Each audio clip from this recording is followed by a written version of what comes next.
روزہ صرف اکل و شرب سے رک جانے کا نام نہیں ہے، یہ اپنے کانوں کو بھی روزہ دار بنانا ہوتا ہے، اپنی زبان کو بھی روزہ دار بنانا ہوتا ہے، اپنی آنکھوں کو بھی روزہ دار بنانا ہوتا ہے۔ تمہارا ایک ایک عمل، تمہارا ایک ایک رویہ، تمہاری ایک ایک حرکت، تمہاری ایک ایک سکنت روزے سے ہو جائے تو یہ پورا جسم سر سے لے کر پاؤں تک جب روزہ دار ہوگا تو پھر وہی روزہ ہے جس کے بارے میں فرمایا گیا ان اللہ و ملائکتہ یصلون علی المتسحرین۔ سنو اگر روزہ ہو تو پھر اس کا جمال کیا ہے، اس کا پروٹوکول کیا ہے۔ فرمایا اللہ روزہ رکھنے کے لیے جو سحری کرنے بیٹھتے ہیں ان پہ رحمتوں کا نزول فرماتا ہے کہ یہ بندہ اب روزہ رکھنے لگا ہے، اب اس کی آنکھ نہیں بھٹکے گی، اب اس کا خیال نہیں بہکے گا، اب اس کی سوچوں میں آوارگی نہیں آئے گی، اب اس کی زبان جھوٹ نہیں بول سکتی، یہ غیبت نہیں کر سکتی، یہ کسی کا برا نہیں سوچ سکتا، اس کے اٹھنے والے قدم خیر کی طرف ہی جائیں گے اور اس کے اٹھنے والے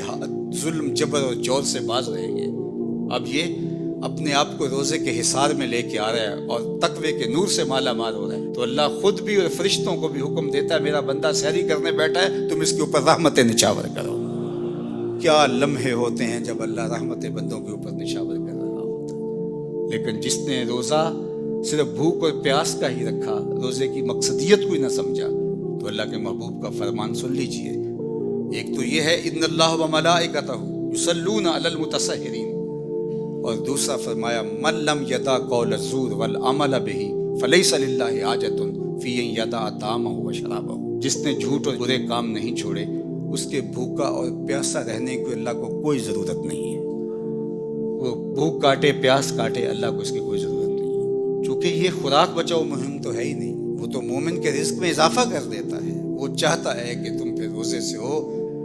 اللہ اکبر۔ فرمایا روزہ دار جب کسی سے بات کرے اور وہ آگے سے الجھنا چاہے تو فرمایا روزہ دار آگے سے ایک ہی جملہ بولے انی صائم، میں روزہ رکھا ہوا ہے، تو جب میں روزہ رکھا ہوا ہے تو تم لڑنا چاہتے بھی ہو تو میں نہیں لڑ سکتا۔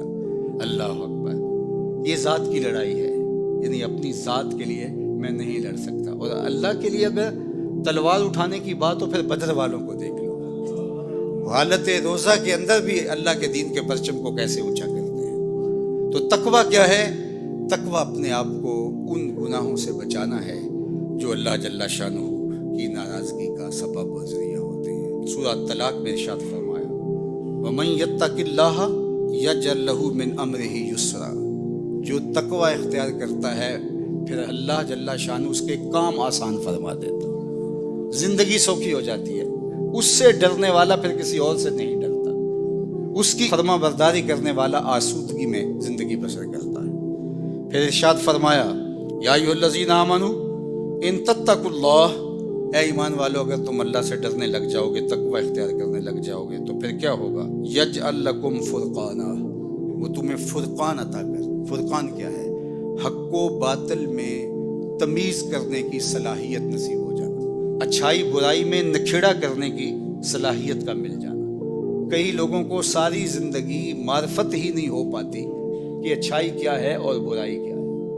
میں نے پڑھے لکھے لوگوں کو بھی دیکھا ہے کہ ایک جاہل بابے کے جا کے قدموں میں بیٹھے ہوئے ہوتے ہیں۔ ایسے لوگ کہ جو اچھے مسلمان تو دور کی بات ہے، اچھے انسان کہلانے کے بھی لائق نہیں ہیں، جنہوں نے جنابت کا غسل بھی نہیں کیا ہوتا، تو کچھ لوگ ان کو بھی اللہ کا ولی سمجھ رہے ہوتے ہیں۔ کیوں سمجھ رہے ہوتے ہیں؟ اس لیے کہ یہ خود متقی نہیں ہے، اللہ ان کو امتیاز کرنے کی صلاحیت ہی عطا نہیں کرتا۔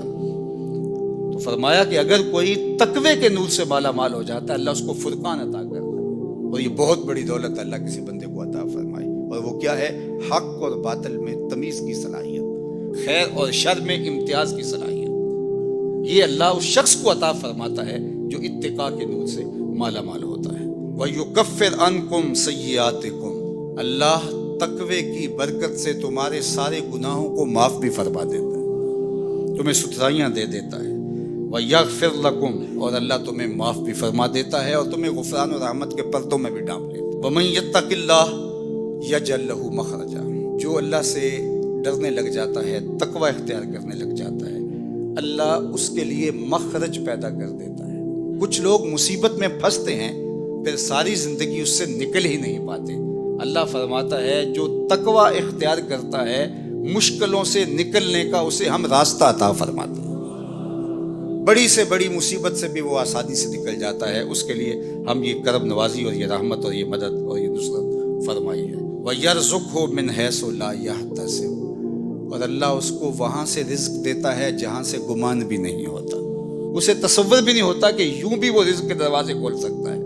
تو فرمایا اللہ سے ڈرنا سیکھ لو، پھر تمہاری مشکلوں میں وہ راستے بھی کشادہ فرمائے گا، اور اللہ جل شانہ تمہارے لیے اپنی کرم نوازیوں کے در بھی کھول دے گا.